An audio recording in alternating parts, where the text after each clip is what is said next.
Mä olen Elina Lähdetie ja mä oon esteettisiin hoitoihin perehtynyt sairaanhoitaja. Nyt mä puhun ikääntyvästä ihosta. Ja ikääntyvän ihon hoito on ollut viime vuodet hyvinkin trendikkäänä tuolla naistenlehtien sivuilla ja siitä kirjoitetaan niistä erilaisista hoidoista tosi paljon.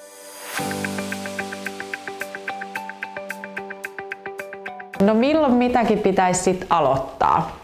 No siihen tietysti vaikuttaa meidän perintötekijät. Eli meillä on nähtävissä osalla alle 30-vuotiaana jo ihan merkittäviäkin ilmejuonteita ja sitten taas meillä on reilusti yli 40-vuotiaita, joilla taas ei ole. Meidän lihaksen käyttö ja se, miten me halutaan ilmehtiä, niin se on hyvinkin tämmöinen myös ominaisuus. Ja se tietysti sitten, että usein siis me mielletään se, että yksi ja mikä onkin siis maailmallakin yksi suosituimmista hoidoista on ne botox-hoidot, niin me mielletään, että no niin, että siihen pitää nyt heti sitten ryhtyä. Ja tietyllä tavalla se ennaltaehkäisy on tosiaan se yksi avainsana siinä kaikessa, mutta ei se ole se ainut vaihtoehto, että vaihtoehtoja on. Mutta se siis, mitä tapahtuu ikääntymisessä, on, että kun me tullaan siellä yli 30-vuotiaaksi, niin me nähdään, että meillä tapahtuu kollageenin ja elastiinin vähenemistä siellä kudoksessa. Siihen on tosiaan ne kuuluisat perintötekijät, jotka jo mainitsin, mutta myöskin sitten ne meidän elintavat on yhtenä osana. Ja jos on tykännyt tosi paljon itseään ruskettaa, sinne ihon on tapahtunut tiettyjä vaurioita ja se on syönyt sitä kollageenivarastoa sieltä ihosta, se aurinko tai se solariumi, mikä onneksi on jo niin hyvinkin pitkälle tuolta kivijaloista näyttänyt häviävän. Mutta sitten myöskin siellä on vaikuttanut se, että jos meillä on ollut jotain sairauksia tai jos meillä on jotain muuta niissä meidän elintavoissa, kuten se tupakointi, niin ne on voinut vähentää sitä jo niin, että me ei voida verrata esimerkiksi 30 ja 40 ihan täysin, että tällä nyt täytyisi olla hyvät kollageenivarastot. Eli siihen vaikuttaa tosi moni asia. Mutta tosiaan noin 35 ikävuoteen mennessä niin joitakin ikääntymisen merkkejä on selkeästi nähtävissä.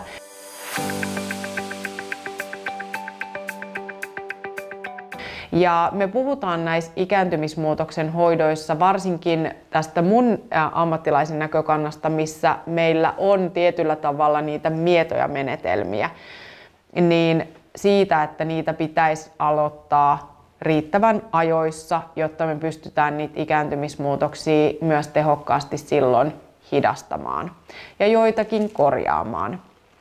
Mutta kyllä mun vastaanotolla me joudutaan joskus niihin tylsiin keskusteluihin, kun mä joudun kertomaan, että tietyllä tavalla se ikääntymismuutos on jo sen verran merkittävä, että se järkevin vaihtoehto on jopa se, että mennään sinne plastiikkakirurgin vastaanotolle. Ja joskus se tuntuu tosi tylsältä kuulla se asia, mutta mä koen myös velvollisuudekseni kertoa siitä, että just ne miedot hoidot, on se mikroneulausta, mesoterapia, on se niitä pistoksia, on se radiofrekvenssienergian hyödyntämistä, niin se ei tee välttämättä sitä, mitä asiakas odottaa.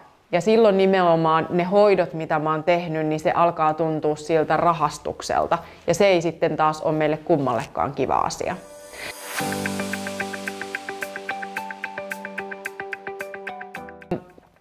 Esteettisissä hoidoissa niin palvelukattausta on sitten jos jonkinlaista. Ja sitten meillä toimii nimenomaan idearikkautena se, että me nähdään Instagramista, me kuullaan ystäviltä ja sitten on ne naistenlehdet ja muuta. Ja sitten tulee se juttu, että no mitä mä valitsen?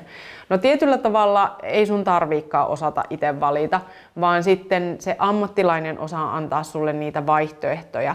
Sä kerrot, mikä sua häiritsee. Ja se ammattilainen kertoo, että mikä niistä hoidoista on kaikkein realistisin siihen sun ongelmaan, niin vastaamaan niin, että se saataisiin sitten häivytettyä tai jopa niin kuin täysin korjattua.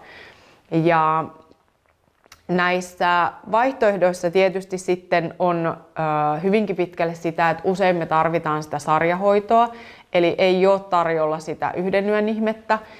Ja se vaatii aikaa, se saattaa vaatia myös merkittävää taloudellista panostusta.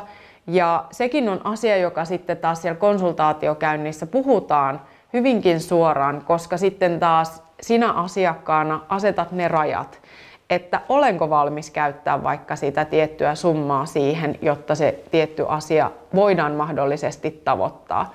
Ja sitten tässäkin on, että mä käytin sanaa voidaan mahdollisesti tavoittaa, niin johtuu siitä, että meillä näistä tietyistä hoidoista, niin sun ystävälle se vaste voi olla ihan äärettömän hyvä, mutta sulle se ei välttämättä olekaan samanlainen. Ja sen takia tässä on hirveän vaikea antaa isoja lupauksia. Sitten jos haluaa sen varman, niin silloin se on se plastiikkakirurgi varmempi. Että hän pystyy selkeästi toimimaan sen veitsen kautta ja saamaan niitä pidempiaikaisia ja pysyviä.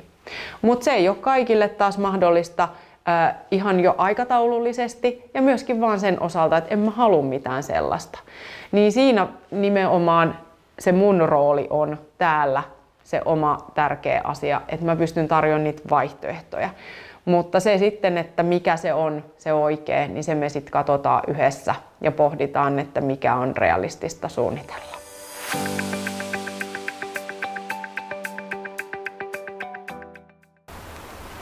Kotihoidolla on myös semmoinen iso merkitys, että kun mä teen jonkun hoidon ja me saadaan kollageenistimulaatio hyvin käyntiin ja sitten se lähtee hiipumaan, niin sillä kotihoidolla sä voit tukea sitä, että se hiipuminen olisi just maltillisempaa. Niin sekin on hyvä pohtia, että kun panostaa ammattilaishoitoihin, niin tekee myös pieniä panostuksia sinne kotihoitoon. Ei se nyt tarkoita sitä, että sit mä myyn 10 purkkia, vaan mietitään hyvät täsmäiskut ja ennen kaikkea se, että se sun kotihoito ei ainakaan huononna sitä. Mutta tosiaan sillä konsultaatiokäynnillä me käydään läpi sitä realistista odotetta, niitä hoitovaihtoehtoja, sitä budjettia, sitä aikaa ja kaikkea niitä. Ja se, että nimenomaan sinä valitset, että päädytäänkö lopulta mihinkään, mutta vaihtoehtoja on.